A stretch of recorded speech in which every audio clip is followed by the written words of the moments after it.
নমস্কার বন্ধুরা, আমি অমৃতা হাজির হয়েছি অমৃতা রান্নাবান্না চ্যানেল থেকে। আজ আমি এমন একটা রেসিপি বানাচ্ছি যেটা ভাত, রুটি, লুচি, পরোটা সব কিছুর সঙ্গে খেতে পারবেন। চলুন রান্না শুরু করি।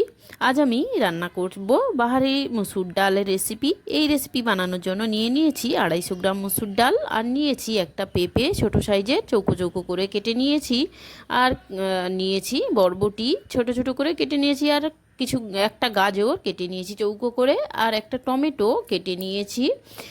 আর এখানে রান্নার জন্য নিয়েছি দুটো পেঁয়াজ কুচি করে নিয়েছি, আর গ্রেট করে নিয়েছি আদা, নিয়েছি চেরা কাঁচা লঙ্কা, আর নিয়েছি কিছু গুঁড়ো মশলা, লবণ, হলুদ গুঁড়ো, আর নিয়েছি জিরে গুঁড়ো।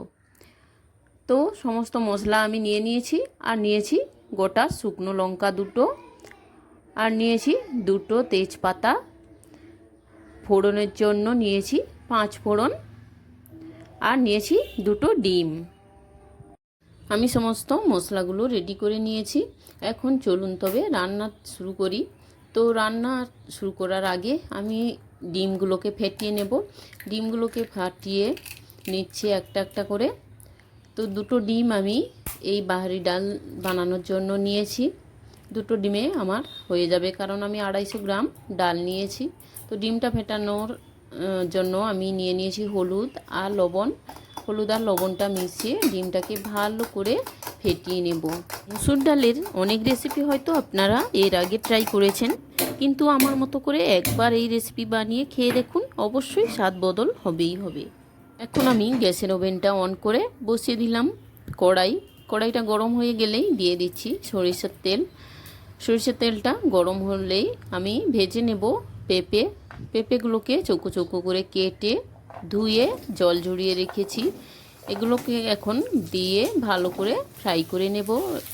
তো ফ্রাই করার জন্য দিয়ে দিচ্ছি হলুদ আর লবণ, পরিমাণ মতো দিয়েছি। দিয়ে ভালো করে নেড়ে চেড়ে ফ্রাই করে নেব। রেসিপিটা খুবই সিম্পল, কিন্তু স্বাদে অতুলনীয়। আর রেসিপিটি খুবই অল্প তেল মশলা দিয়ে বানাবো, যাতে বাড়ির ছোট বাচ্চা থেকে বয়স্করাও খেতে পারবেন। দেখুন পেঁপেগুলো আমার খুব সুন্দরভাবে লাল লাল করে ভাজা হয়ে গিয়েছে। এখন আমি পেঁপেগুলোকে তেল থেকে তুলে নেব।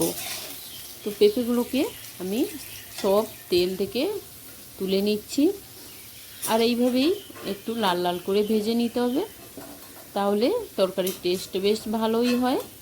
এইভাবে সুন্দরভাবে ভাজা করে নিলে তরকারিটা রান্না খুব তাড়াতাড়িও হয়ে যায়। তো ওই তেলের মধ্যেই আমি দিয়ে দিচ্ছি চৌকো করে কেটে রাখা গাজরগুলোকেও আমি একটু লবণ আর হলুদ দিয়ে ভেজে নেব।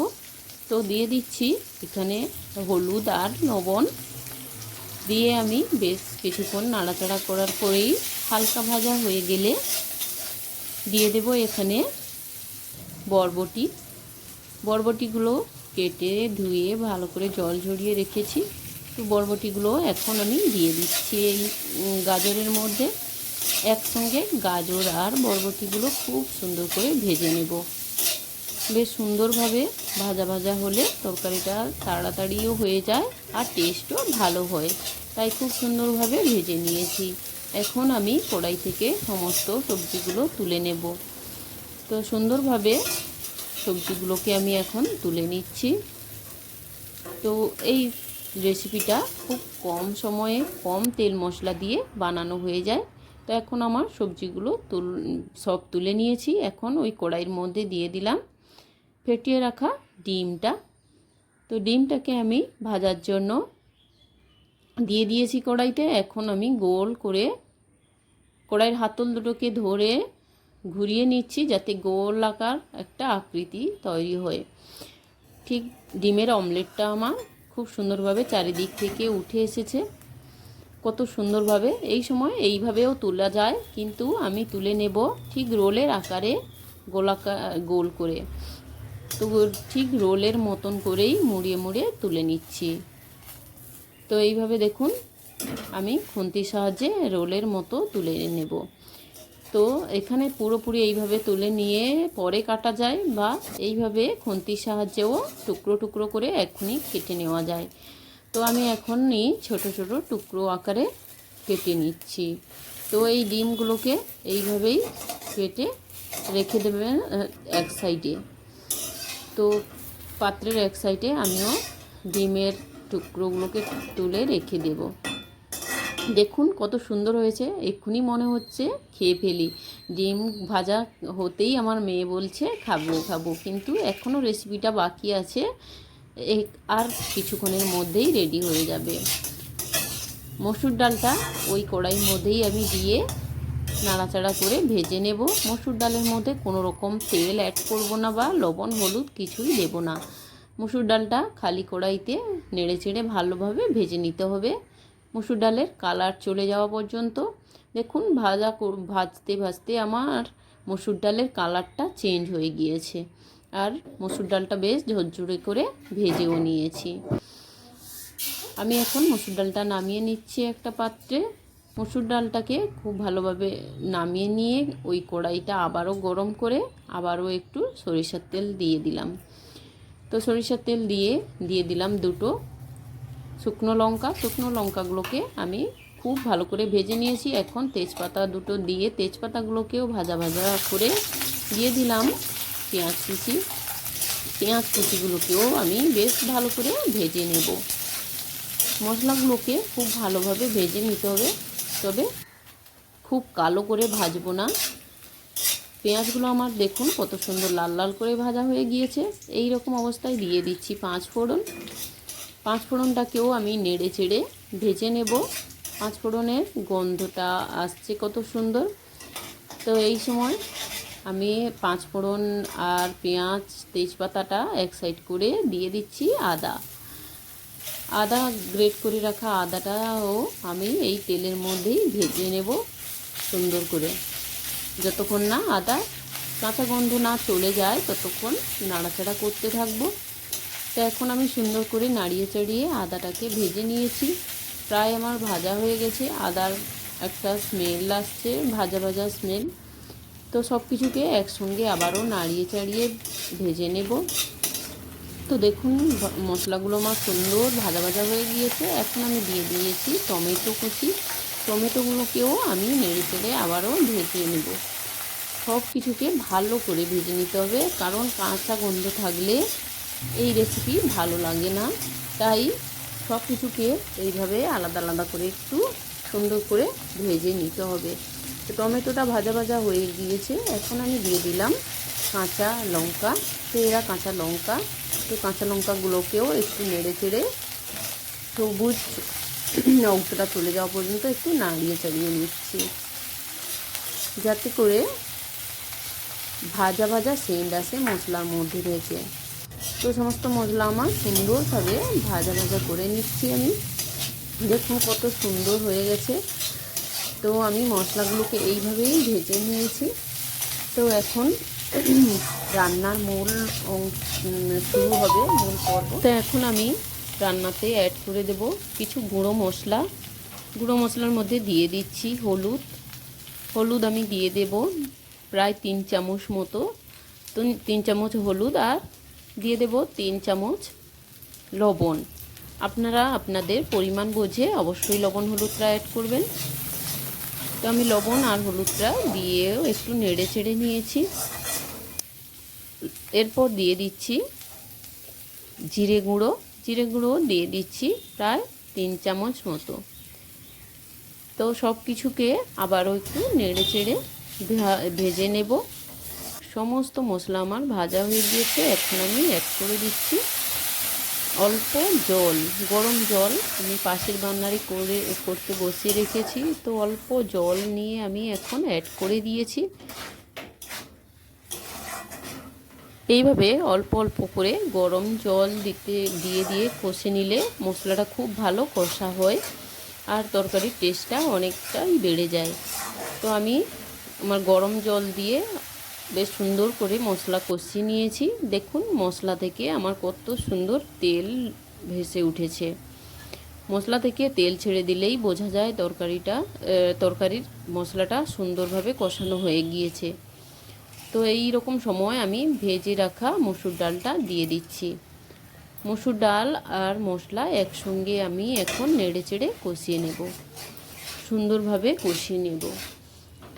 তো এখন দেখুন নেড়ে চেড়ে আমি কষিয়ে নিচ্ছি, আর নিচে যেন না বসে যায় সেদিকেও খেয়াল রাখতে হবে, সেই জন্য বারবার নেড়ে চেড়ে ভালো করে কষিয়ে নিতে হবে। তো মশলা আর মসুর ডালটা আমার সুন্দরভাবে কষানো হয়ে গিয়েছে।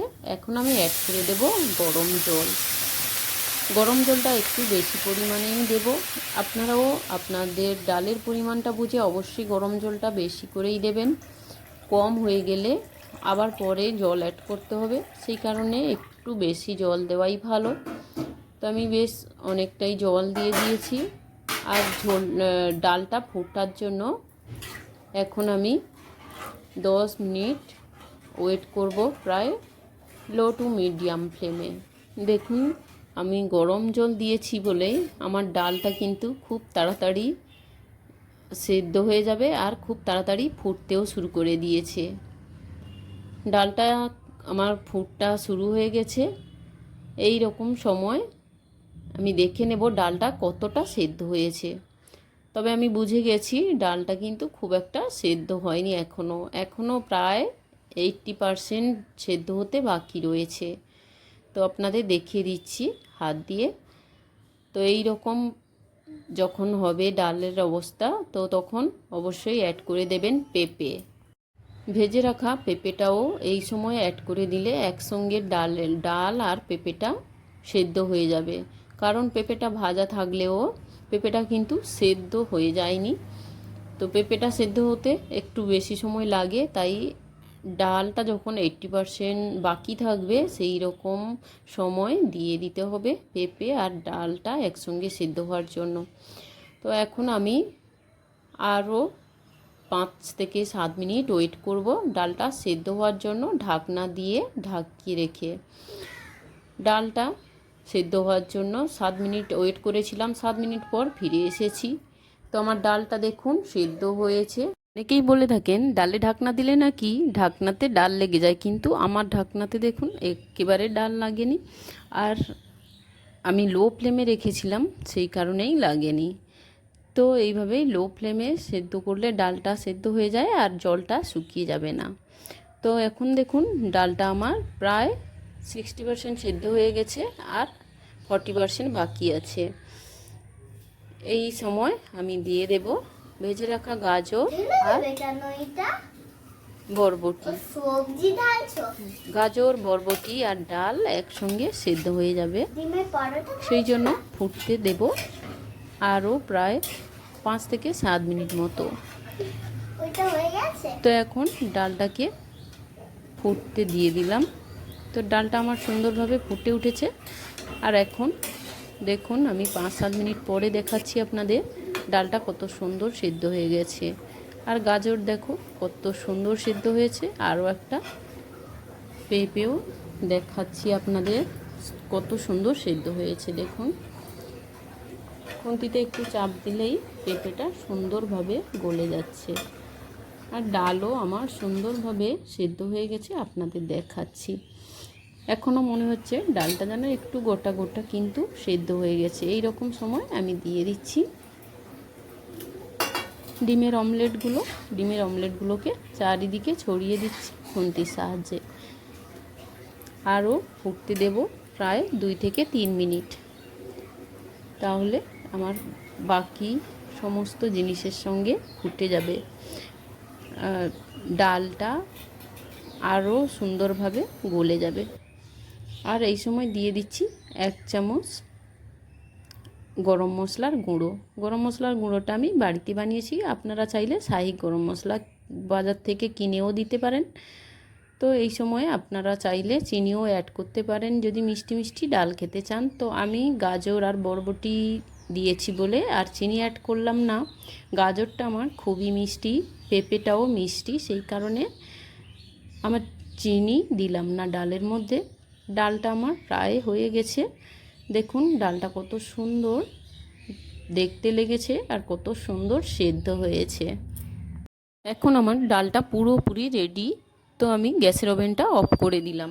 এরকম সুন্দর রেসিপি পেতে চ্যানেলটি সাবস্ক্রাইব করে পাশের বেল বাটনটি প্রেস করে আমার রেসিপিটি যদি আপনাদের ভালো লাগে তবে অমৃতা রান্নাবান্না চ্যানেলটি একটি লাইক করবেন আর রেসিপিটা কেমন হয়েছে কমেন্ট করে জানাবেন এবং বন্ধুদের মাঝে